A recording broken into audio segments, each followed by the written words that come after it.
Today, I'm going to explain the movie, Sidekicks, released in the year 1992.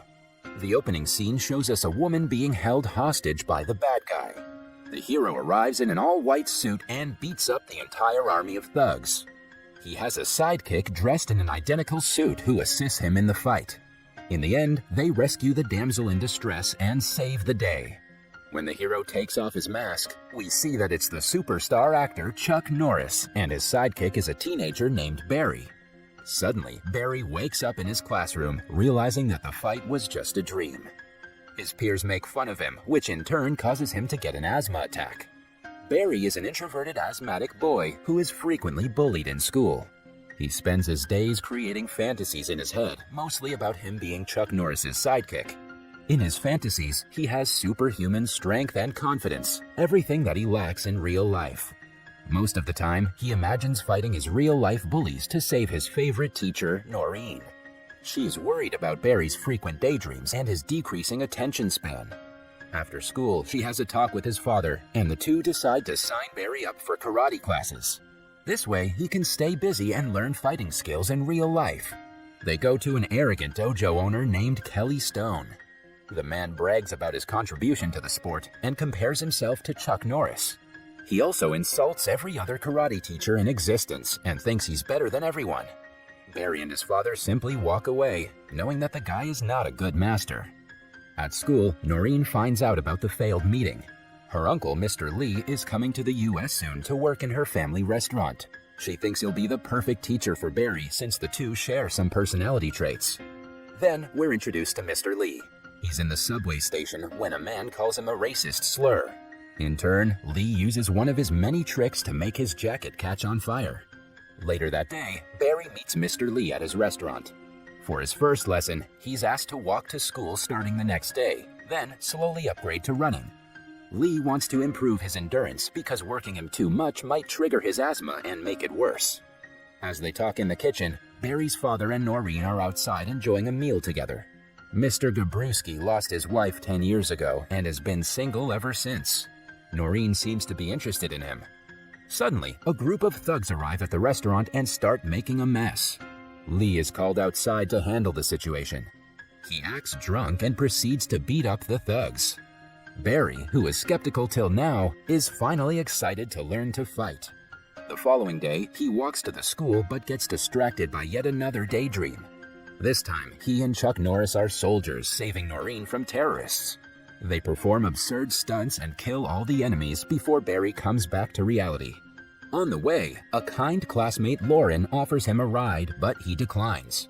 Lauren knows about Barry's condition and is worried about him. In class, the history teacher asks a popular kid, Randy, a question. He is made fun of for not knowing the answer. A minute later, Barry reveals the correct answer, humiliating Randy even more. Hence, when the class ends, the bully pushes Barry to the floor. He is stomped on and asked to stay away from the cool kids. Everyone surrounds him, but no one dares to stand against Randy. In fact, they take his side and call Barry names. Randy also finds a Chuck Norris magazine on the floor and tears it. Before leaving, he declares that Lauren is only friends with Barry because she pities him. After the commotion, Barry is left heartbroken, but mostly furious. He puts all his anger into training and learns different basic techniques on his first day. His asthma causes him to take many breaths, but he refuses to give up.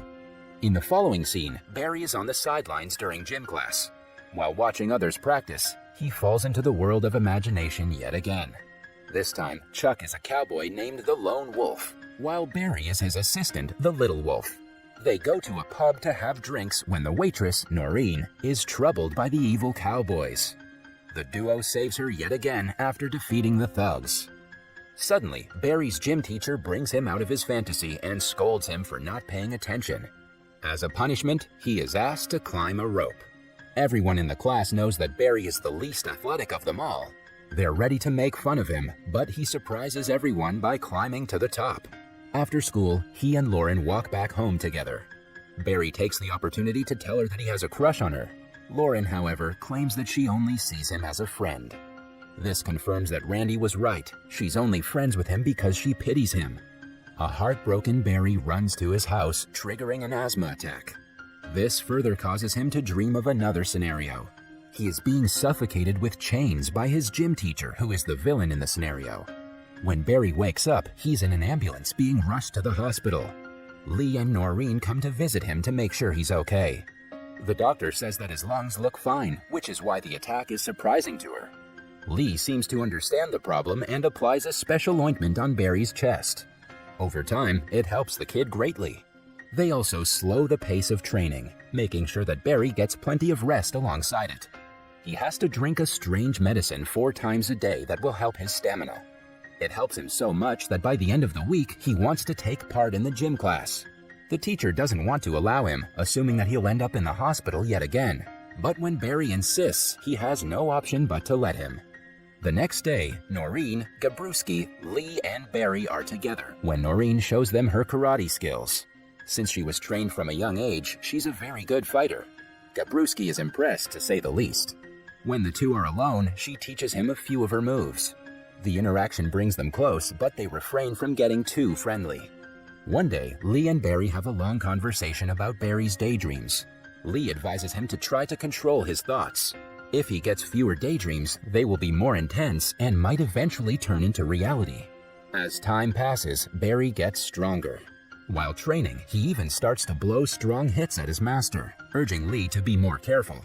Lee notices Barry ditching his inhaler, which proves that his endurance has grown exponentially.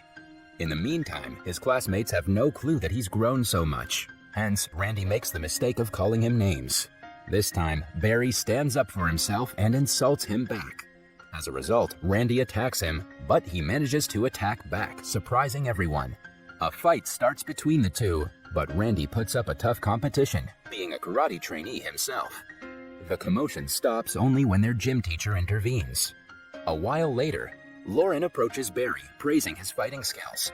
She also asks him out on a date to the zoo on the weekend. Barry happily agrees, forgetting that she dumped him not long ago. In the following scene, Barry is in another one of his daydreams. This time, he and Chuck Norris are raiding a drug warehouse.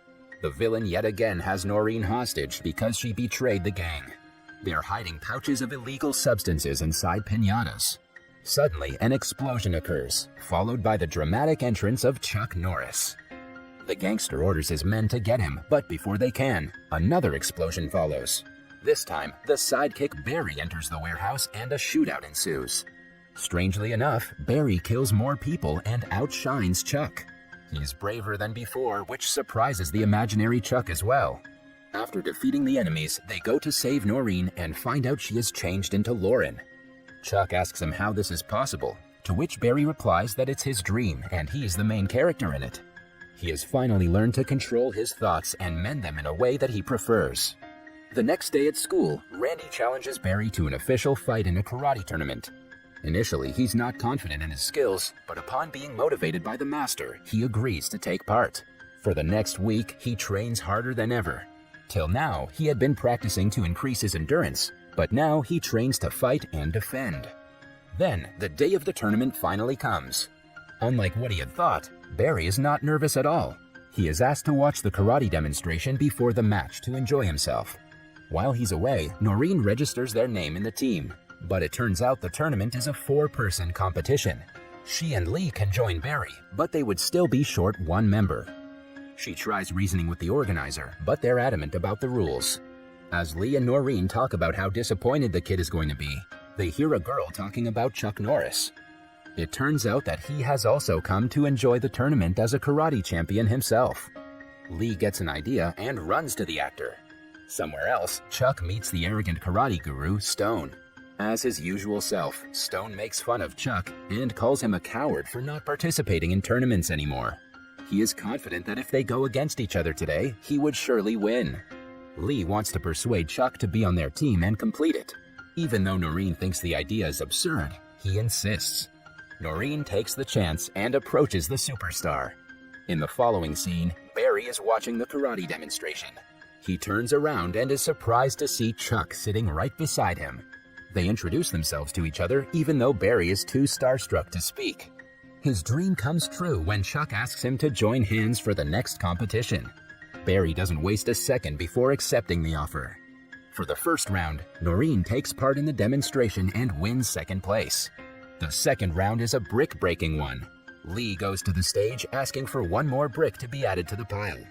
No one believes that an old man like him can make the hit, but he surprises everyone. The third is a nunchaku demonstration round. Barry nervously gets on the stage and starts his performance. Suddenly, he goes into his dream world again and imagines himself showing great nunchaku handling skills.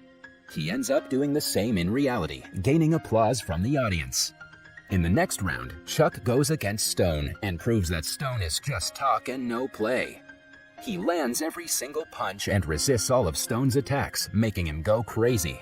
At last, he ends the opponent with a powerful blow. However, in the end, Stone's team and Barry's team land on 36 points each, which means the results will be decided by a tiebreaker. The tiebreaker will be a brick-breaking match between Barry and Randy. In the first round, both of them break every brick in the stack. So, the second round is made more difficult with a higher stack. Randy goes first, but is unsuccessful in breaking them all. Before Barry's turn, Lee asks him to remember everything he's been taught till now and gather all his energy. Using his advice, Barry breaks the entire stack in a single blow, making his team the victor. In the last scene, Chuck and Barry are together talking about the tournament. The kid thanks his hero. He has finally let go of his obsession with fantasy now that it has become a reality.